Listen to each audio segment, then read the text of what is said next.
welcome to the Flat Track Factory on field trip again at A1 Cycles, Michael Bieland and Davey Durelle. So some of the most popular content that we've had on this channel is with you guys. So I'm kind of excited to introduce you guys, and we have a pretty cool project for you. We're going to do a before and after and talk about some tuning and some parts to get this bike of Davey's up to speed for what we do here in the South.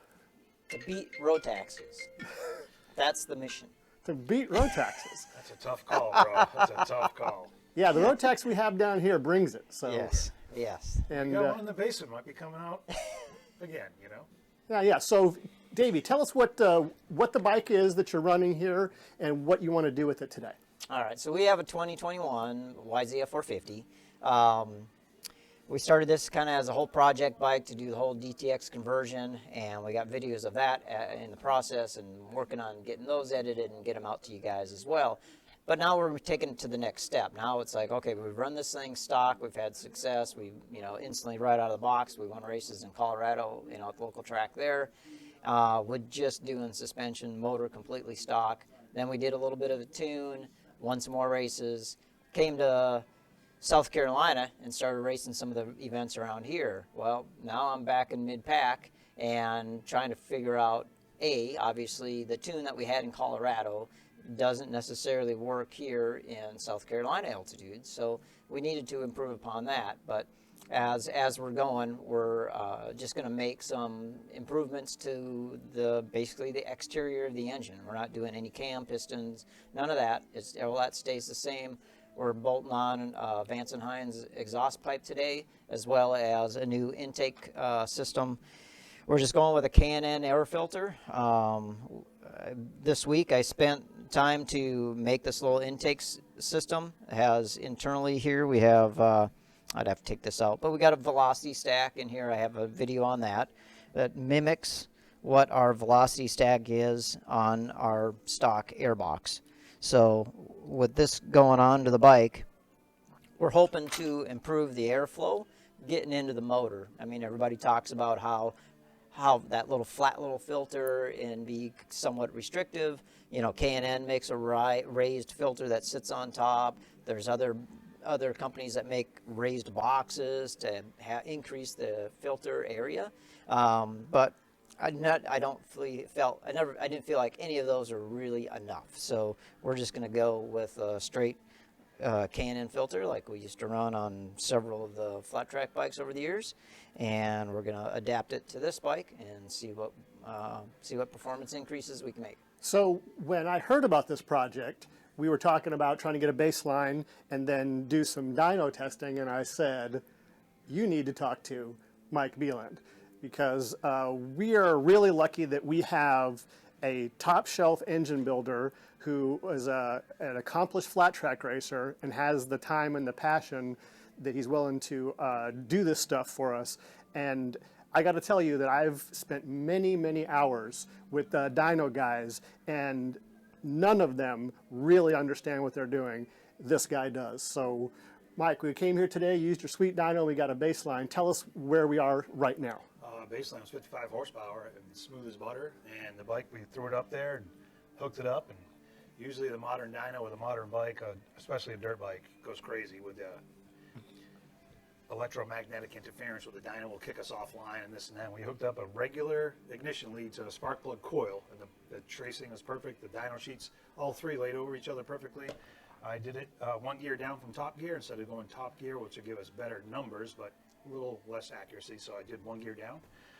We checked the gearing with Davey. It's almost stock gearing, so that's what you expect to get from a stock bike. Now let's all the keyboard warriors that are they're getting cranked up. Oh yeah, my brother's bike makes more. We don't care. Yeah, it's A to B, my dyno, my day, my time, my weather. A to B, we're going to repeat what we did. So temperature of the motor, we take all those variables out, and we pick up 8 or 10 horsepower today. We picked up 8 or 10. Doesn't matter what the start number is and end number. Yeah. So let's not get hung up on what the start. My YZF makes 98 horsepower. Yeah. Okay, bro. Yeah. All right. So we're gonna jump back in, finish these, and we'll see you back on the dyno to show you the initial run, which we've already done. I'll put it here, and then we'll do the secondary run, and then we'll talk a little bit more about it. Get back to work, guys. All right.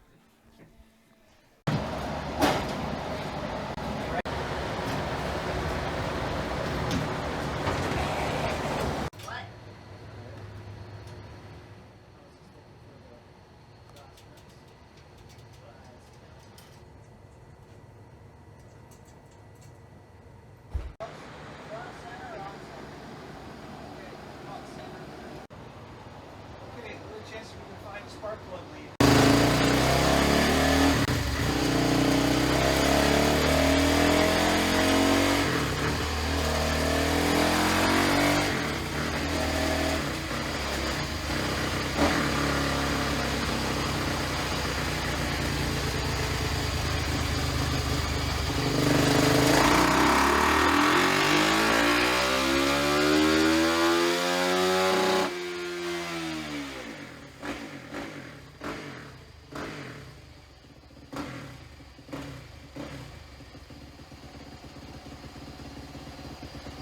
Mike Beeland, I have a question for you. Yes, sir. How many dyno runs does a man have to do that he can polish the coating off of his metal mouse pad? 4 to 5 a week. Full tunes on bikes, 4 to 5 a week for So, 20 years. so you've done this before? Yeah, twice today and twice yesterday. Nah, it's just, I love doing it. It's a challenge. It's enjoyable to me, getting the most out of a bike. Yeah, imagine how much better you could do if you used the mouse with your right hand. Yeah, it wouldn't work out good.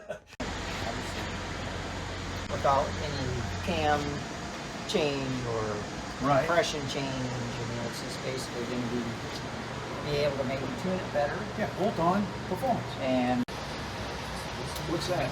That's the ECU? this is the I bet you there's a mini USB right inside there. Yep. Yeah, if they send it over, Davey, I'll open it up. I'll start playing with it while you guys.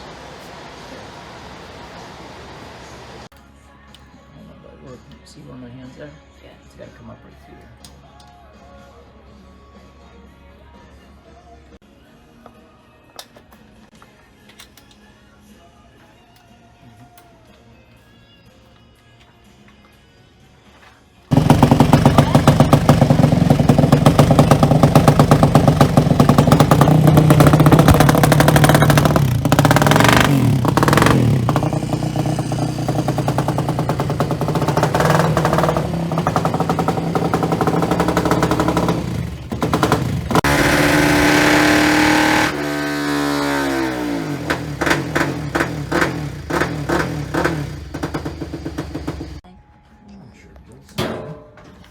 Mike, Davey, tell us what's going on here. We just did one pull. What's the deal? So when we first plugged this all in, the air fuel is not correct. It's super rich at idle and into mid-range, and then it goes instantly max lean at top RPM. So what are we gonna do in the short term, and what's the long term? Short term, we're just going to plug in the stock ECU with the intake change and the Vance & Hines exhaust, Okay. and we'll see how that dynos. All right, get back to it.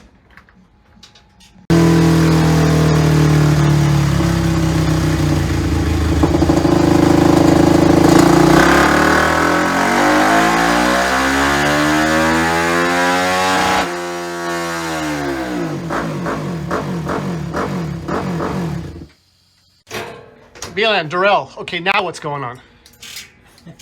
PC5, some old school tech. We're gonna basically interrupt the signal from the ECM and add fuel, or add timing and add RPM, and get this thing tuned in without that crazy computer. We're gonna go a Yes. little bit old school. So basically, when we put in the stock ECU, definitely ran way better, but the air fuel was definitely off, and you're pretty limited on the stock with the stock ECU and changeability. Mike had the PC5, Yep. and we'll plug that in, and that's certainly more tunable and something that he knows, off the back of his hand. So It's an easy tuner. It's called a piggyback tuner, where I'm not actually flashing the ECU. I'm just interrupting the signals from the ECU when it goes out to the motor. So I'm increasing the injector length, increasing the timing, the spike on the coil, just changing off the parameters that come out of the stock ECU, making them different before it reaches the thing it's triggering, like the fuel injector or the spark plug.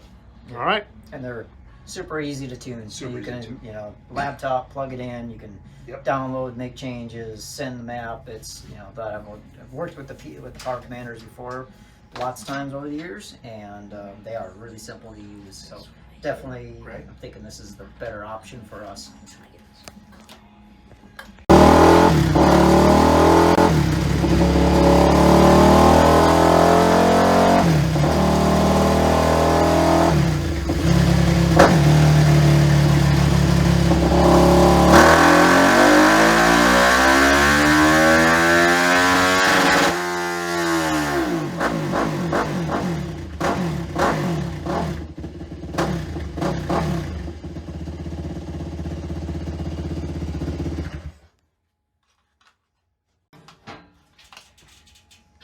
sniffer, the orange. And that is with the new device. The new O2 sensor. Okay, so we need more fuel, 6,000 to 7,000. Oh, look at this, 6,000 to 7,000. They're taking, they're only adding a couple. They're correct down there. 6, it starts to go. 10 and 6,500. Need a bunch more.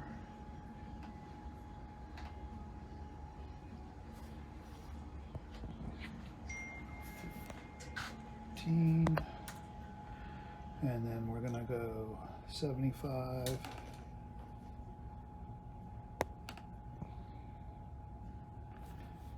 10 and 7. Come on, son.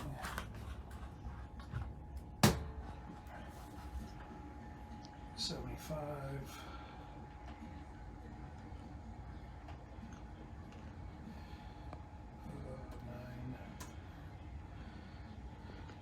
8 and 9, add 5.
So what happened on those 2 runs, Mike? It looks, I didn't put enough in. It needs a lot more. So the same process, you just add some more in those areas? Keep throwing some more in. All right. See what she says.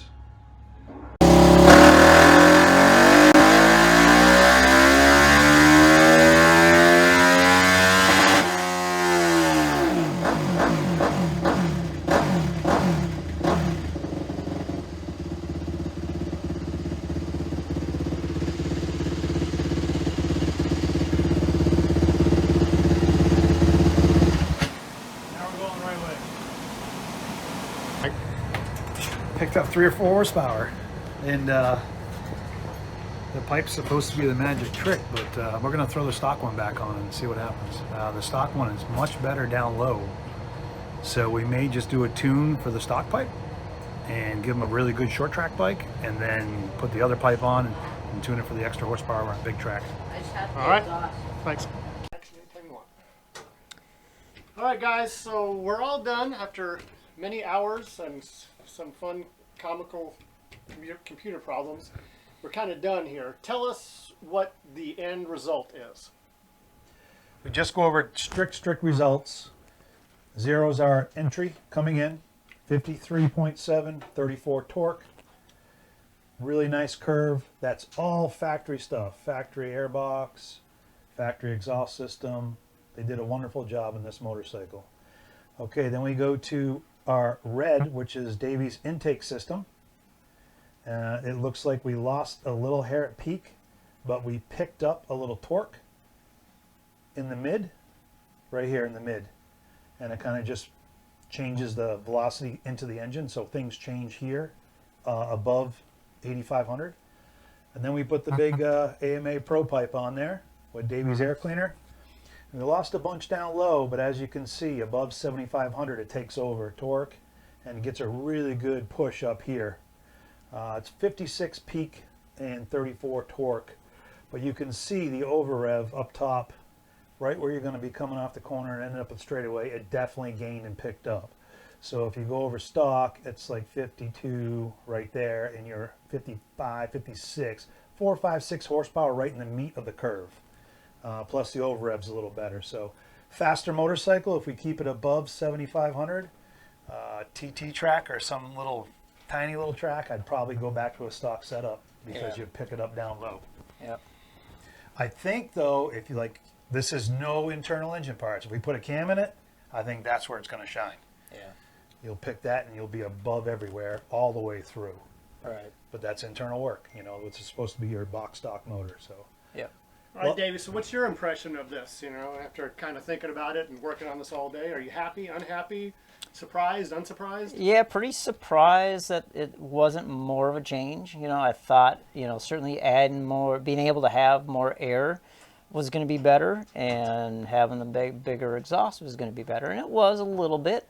But as we kind of proved this to ourselves too, is with the stock exhaust, even though you add more air, if it can't get out of the motor with a better exhaust system, then you're really not gaining anything. So improving the airflow was one thing. Having a better exhaust was obviously another advantage and another. But I mean, overall, those two things, I guess I was hoping for more, more power for sure. We always want more.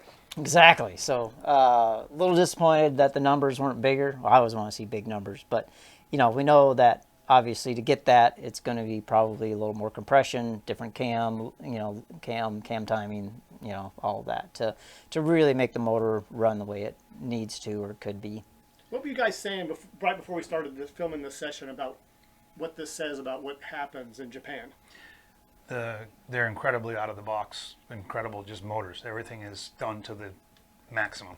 They're just, the timing is on point, the mapping is on point, the design of the air box is on point, the way it funnels the air and increases the speed of the air. Everything they do is for maximum effort, and that's a production motorcycle, the Yamaha buy. But yeah, more compression will definitely, with this big pipe, it's going to fill this bottom end in here with a cam too. The cam will go higher up here, more power out the back door, and more compression, which is the universal power adder, will give us a higher down the bottom below 8 grand off the corner. So stage 2 or 3 next. Yeah, exactly. That'll be down the road when we get some time and be able to have some parts availability. I mean, as we know, this year it's all about availability, and everything is tough to get and everything takes time to get. So it's been a little bit of a slow process in that aspect, but we'll get there and we'll keep you posted. Wait till it's worn out. Yeah. That's all. Wait till it's worn out, time for a piston, then put a big one in.